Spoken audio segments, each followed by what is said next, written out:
The Halloween Discovery, the Accidental Broadcast Research Station. Horizon 9 orbited the neutral zone between 5 different star systems.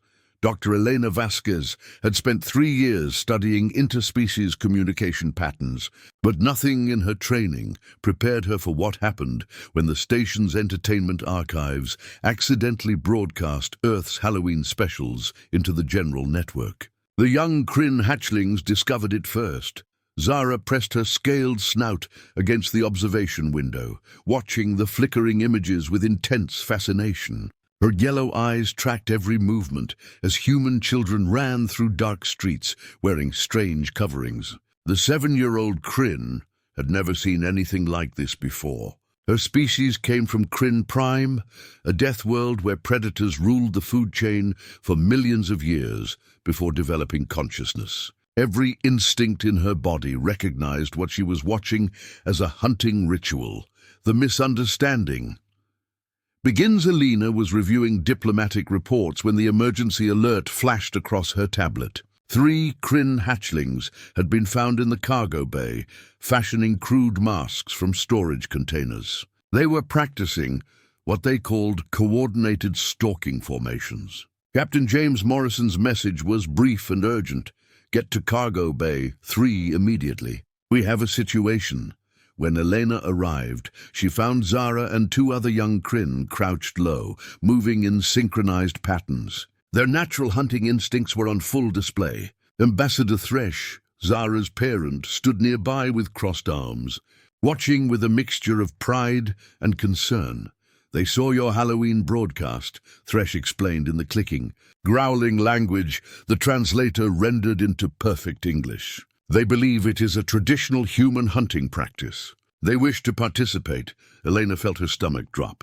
The station housed 17 different species, 12 of them herbivores who had evolved as prey animals.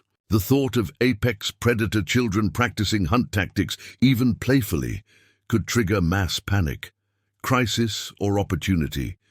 Within an hour, the situation escalated exactly as Elena feared. The Felian delegation filed emergency evacuation requests. Pip, a rabbit-like Felian diplomat, stood in Captain Morrison's office with trembling whiskers. His voice was high-pitched with stress.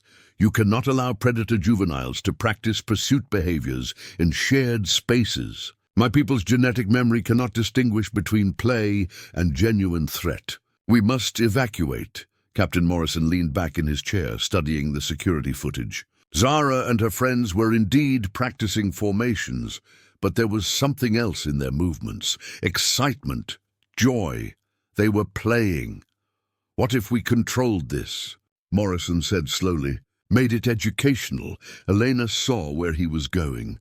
A cultural demonstration. We teach them the real meaning of Halloween. Morrison nodded. We show everyone that humans can bridge the predator-prey divide. That play and celebration can overcome instinct. Teaching Halloween, Elena gathered the Kryn hatchlings in the recreational hall. Zara sat at the front, tail swishing with barely contained energy. Elena pulled up images and videos explaining carefully. Halloween is not about real hunting, Elena said gently. It is about imagination and fun. Children dress as scary things, but everyone knows it is pretend. The goal is not to catch prey. The goal is to collect candy. Zara tilted her head. What is candy?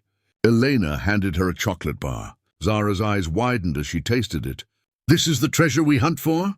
Exactly. And we only visit homes that welcome us. We knock on doors and say trick or treat, and people give us candy. No actual hunting involved.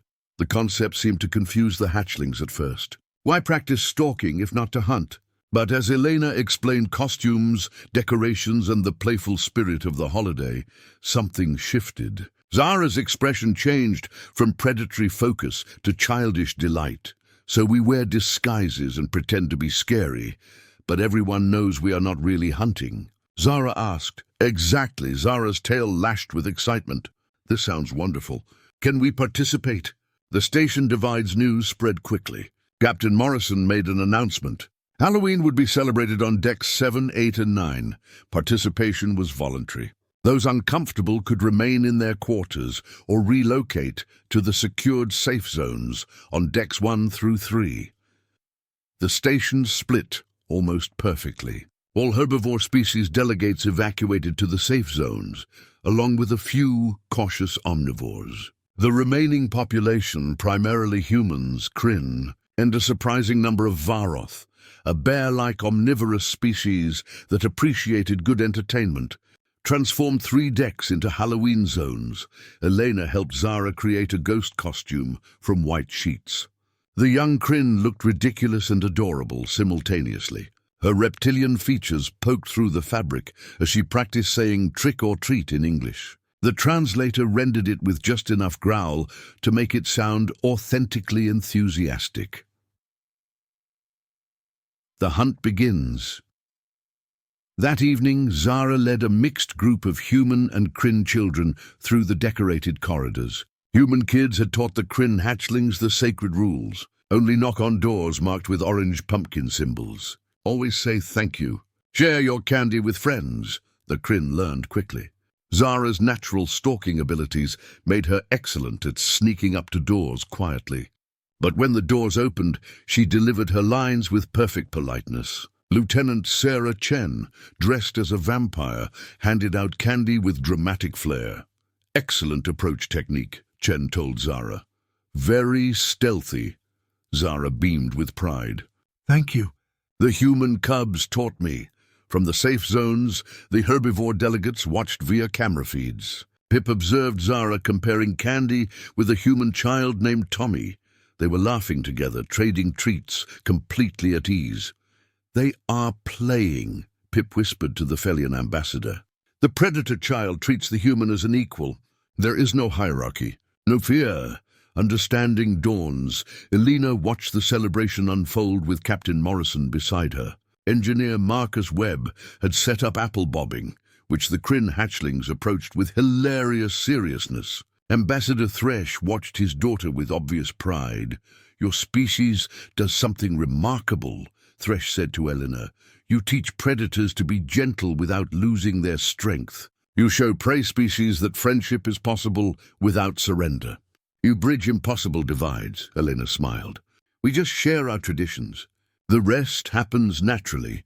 By evening's end, Zara's collection bag overflowed with candy. She stood with Tommy and 3 other human children, all laughing about whose costume was scariest. The young Kryn had learned something more valuable than hunting techniques. She had learned that different species could celebrate together, that play transcended instinct, and that friendship was the greatest treasure of all. Captain Morrison filed his report to Galactic Command. Cultural exchange successful. Humanity's ability to transform potential conflict into celebration remains our greatest diplomatic asset. Request approval for annual Halloween celebrations across all neutral stations. As Zara planned next year's costume with her new friends, Elena realized something profound. Humanity's true power was not their technology or weapons. It was their gift for making strangers into family through simple acts of shared joy. The galaxy would never be quite the same. And next year, they would need significantly more candy.